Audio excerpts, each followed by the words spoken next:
Je voudrais aussi, et si je suis là, c'est aussi pour vous inviter à nous accompagner au moment de ce qu'on appelle l'exposition santé et action sociale.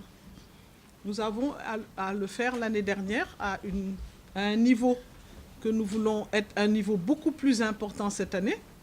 Et c'est ainsi que nous vous convions à vraiment couvrir cet événement-là. Et cet événement va être de plusieurs ordres. Il y aura plusieurs étapes. La première étape, c'est l'exposition elle-même qui va se dérouler au niveau de la place du souvenir et qui va commencer normalement le jeudi. Hein? Jeudi matin. Jeudi 28 hein? C'est le jeudi 28 dans la matinée, mais une ouverture est prévue officiellement vers 16h avec Monsieur le Premier ministre. Qu'est-ce que nous allons faire? Vous allez vous dire pourquoi ils font des expositions, qu'est-ce qui se passe? Ce que nous voulons, c'est que le travail que nous sommes en train de faire soit connu des populations, que les questions que se posent les populations soient connues de nous. Et c'est cet échange qui va nous permettre d'aller de l'avant. Et c'est pour cela que nous avons convié tous les directeurs, tous ceux qui s'occupent du palu, ceux qui s'occupent du sida, ceux qui s'occupent des maladies non transmissibles, ceux qui s'occupent de la prévention, etc. Et aussi ceux qui s'occupent de l'agence de la couverture maladie universelle, pour que le message soit clair et que vraiment les gens sachent ce qu'ils doivent faire par rapport à leur santé. Donc cette exposition sera vraiment très interactive et présidée par Monsieur le Premier ministre. Et je me fais le plaisir vraiment de pouvoir le recevoir le jeudi donc à 16h.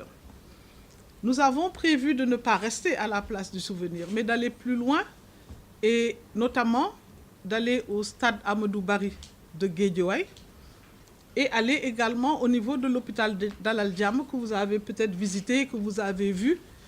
Cet hôpital est au service des populations. Donc ce que nous aurions voulu, c'est en plus de continuer l'information dans ces deux lieux, c'est de pouvoir aussi offrir des choses. Les populations vont se mobiliser pour donner leur sang. Vous savez que l'hivernage, c'est une période assez difficile à cause, par exemple, du paludisme qui peut créer de l'anémie. Mais également, avec le changement de climat, certains malades, comme ceux qui ont la drépanocytose, souvent font des crises, ont besoin parfois d'être transfusés. Mais vous savez aussi, avec la pluie, parfois, il y a beaucoup d'accidents. Donc, on ne sait jamais, ça peut être n'importe qui. Les femmes enceintes en accouchant ont besoin de sang. Ce qui fait que nous allons offrir aussi cela et les populations vont venir pour donner leur sang. Mais nous allons faire aussi des consultations gratuites. Et ces consultations gratuites vont cibler les enfants de moins de 5 ans, mais également vont cibler... Je vais m'arrêter là, parce que vous allez vous dire, mais pourquoi les enfants de moins de 5 ans alors que c'est déjà gratuit? Je suis sûre qu'il y en a qui vont y penser. Pourquoi? D'ailleurs, on a dit les enfants, mais quand on cible beaucoup les enfants de moins de 5 ans, c'est que tout le monde ne va pas en consultation ou ne se sent pas malade. Là, on peut voir n'importe qui. C'est pas... Quand on fait les consultations gratuites, on fait beaucoup de prévention.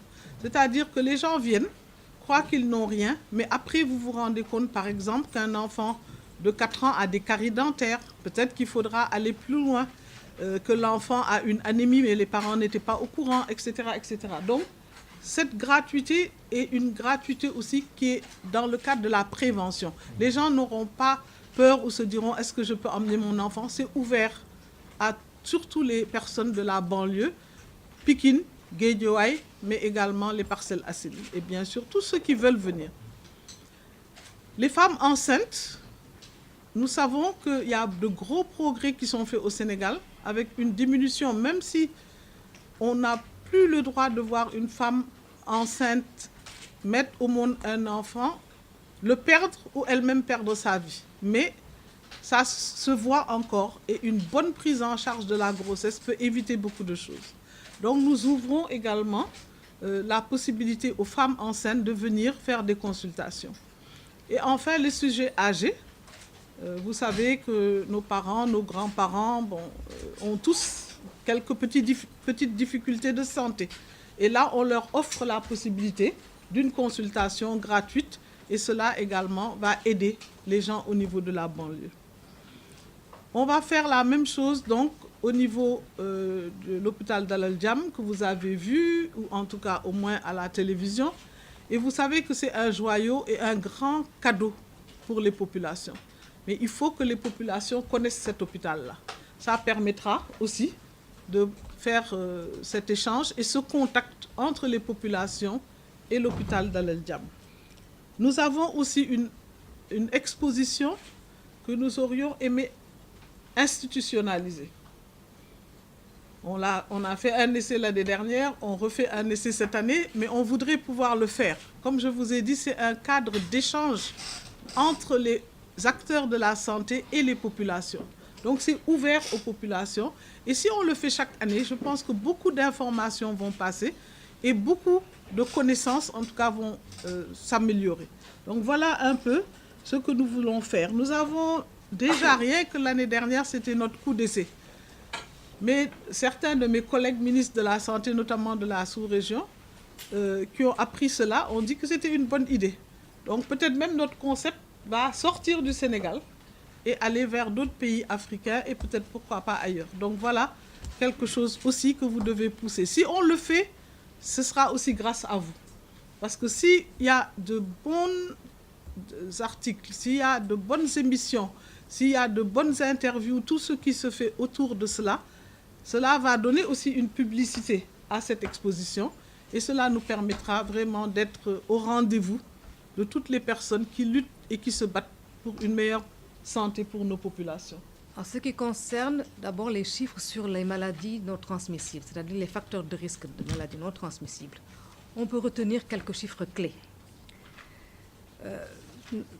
Au Sénégal, 5,9% de la population, c'est la prévalence du tabagisme est de près de 6%.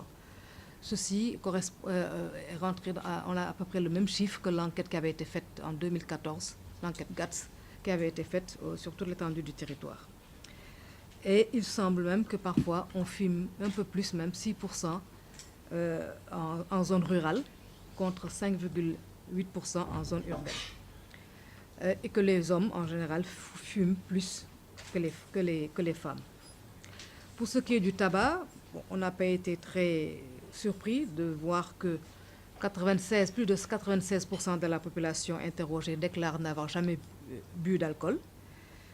Alors, on s'est focalisé aussi sur ceux qui boivent de l'alcool, et surtout pour leur demander où est-ce qu'ils en étaient, est-ce qu'ils ont arrêté de boire ces temps-ci. Et on se rend compte que pour ceux qui ont l'habitude de prendre de l'alcool, s'ils arrêtent de boire, c'est toujours pour des raisons de santé. Plus de 3 adultes sur 10, pour la plupart, ceux qui arrêtent de fumer, de prendre de l'alcool, arrêtent uniquement pour des raisons médicales. Quant à la consommation de fruits et de légumes, vous savez que l'OMS recommande, dans un but de prévention des maladies non transmissibles, de consommer au minimum, au moins, 5 portions de fruits et légumes par jour. On le voit sur toutes les télévisions, comme ça défile. Il faut toujours consommer donc, au moins 5 portions de fruits et légumes par jour. On s'est rendu compte dans l'enquête qu'en moyenne, les Sénégalais consomment 3,5 portions de fruits ou de légumes par jour. On a trouvé dans cette population qu'il y avait plus de 13% d'adultes déjà hypertendus, qui étaient déjà porteurs d'une hypertension. Et ceci, on a même trouvé des jeunes qui étaient déjà porteurs d'hypertension artérielle. Pour ce qui concerne le diabète, près de 85% de la population ignore ces chiffres de sucre dans le sang. Alors que on sait depuis plusieurs années qu'il est très facile dans les hôpitaux et dans les centres de santé de se faire doser le sucre, et que presque 85% de la population interrogée ne savait pas quels étaient ces chiffres tensionnels. Parmi ceux qui le savent, il y avait à peu près 1,3% de diabétiques connus. Et parmi ceux qui sont diabétiques, beaucoup, près de 19%, ont recours à la médecine traditionnelle, à un remède traditionnel ou à un traitement à base d'herbes. près de 19% des diabétiques connus. Le statut en ce qui concerne le dosage des graisses est particulièrement ignoré par la population. 96% de la population étudiée ne connaissait pas son statut. Développer la seule stratégie qui vaille, la prévention. Je crois que c'est un des axes majeurs de ce que nous faisons ici sous l'autorité de Madame le ministre de la Santé. Nous allons continuer à le faire et nous allons surtout insister pour que ce fardeau important que constituent ces maladies, je crois que le docteur Marika l'a bien dit, c'est des maladies à soins coûteux, mais ce qu'il y a d'extraordinaire, c'est qu'en réalité, c'est des maladies dans une large mesure évitables. Évitables. On sait que ça coûte cher, on sait que ça nous affecte financièrement et ça nous affecte aussi dans notre chair, mais on sait surtout que c'est évitable. À partir de là, on devrait bâtir des stratégies qui préservent justement nos populations de ces maladies. Et c'est ce que Madame le professeur Eva Marie Kolsek est en train de faire avec son équipe. C'est peut-être aussi le sens de l'exposition que notre cellule com prépare pour jeudi. Je crois que ça va être l'occasion de partager ces résultats, de partager les bonnes pratiques sûrement qui vont nous permettre d'éviter ces maladies. Par rapport à la loi au tabac déjà, qui se pose en termes de mortalité, de morbidité et d'invalidité, c'est-à-dire un ensemble de conséquences néfastes sur la santé, le Sénégal s'est déjà doté d'une loi anti-tabac qui a été votée par l'Assemblée nationale et dont les décrets d'application ont été donc rédigés et mis en œuvre. Et il y a également un programme de lutte anti-tabac qui a élaboré son plan et qui bientôt va être vu dans l'ensemble du pays pour essayer de lutter contre ce phénomène qui, en fait, bien sûr, on va prendre l'ensemble de la population, mais surtout la population jeune. Mais également que c'est une lutte multifactorielle quand même. Il faudra une approche multifactorielle pour lutter contre ces deux phénomènes. Encore une fois, parce que vous savez que pour le tabac et l'alcool, il y a le ministère de l'Intérieur, il y a le ministère de l'Économie, il y a le ministère de la Santé, il y a le ministère de l'Intérieur. Donc l'ensemble de ces éléments doivent donc concourir pour que ces phénomènes soient en tout cas endigués. Voilà. Je pense que Madame le ministre l'a dit tantôt, l'action sociale est transversale. Et l'action sociale est intéressée, ou en tout cas s'intéresse à plusieurs secteurs d'intervention et des secteurs de la vie. Donc quand on parle de prévention, effectivement dans tout ce que nous faisons, la prévention est à l'avant-garde. On parle beaucoup aussi de prophylaxie sociale même, au-delà de la prophylaxie médicale. Donc prophylaxie voulant dire prévention. Donc ce que nous faisons en étant à la santé, nous sommes quand même impliqués dans tout ce que la santé fait déjà en matière de prévention. Donc nous travaillons beaucoup avec la direction de la prévention. L'idée de dire que prévenir vaut mieux que guérir est quand même un adage qui pour nous est excessivement important. Parce que quand nous arrivons au niveau où la maladie est constituée et posée, les effets secondaires de la maladie nous posent beaucoup plus de problèmes. Tout à l'heure, le docteur Marika Cissé en a parlé. Quand on est dans une maladie déjà instituée, la prise en charge est très, très, très difficile. Elle est longue, surtout pour les maladies chroniques. Par contre, si nous pouvons prévenir, donc entrer dans cet aspect de prévention, nous pouvons quand même éviter la maladie constituée. Et donc, l'action sociale aussi rentre dans cet aspect-là en termes d'accompagnement des populations, en termes même d'éducation pour la santé, mais même au-delà de la santé. C'est la décentralisation de l'expo. L'année dernière, tout se déroulait au niveau de la place du souvenir. Mais cette année, nous voulons aller vers la banlieue. Nous familiariser avec ce qui se fait dans la prise en charge, dans le traitement, mais également dans l'accompagnement. Je peux donner un exemple qui nous permettra d'aller même vers les populations. Avec le service d'hygiène, le programme national de lutte contre le paludisme, nous irons voir l'effectivité de la couverture universelle en moustiquaires imprégnés. Aujourd'hui, nous avons 8 millions de moustiquaires mis à la disposition des Sénégalais. 8 millions, c'est énorme. Ça ne s'est jamais produit au Sénégal et nous pensons, avec les populations, aujourd'hui évaluer ce qui se fait dans le cadre de la gestion du paludisme au Sénégal.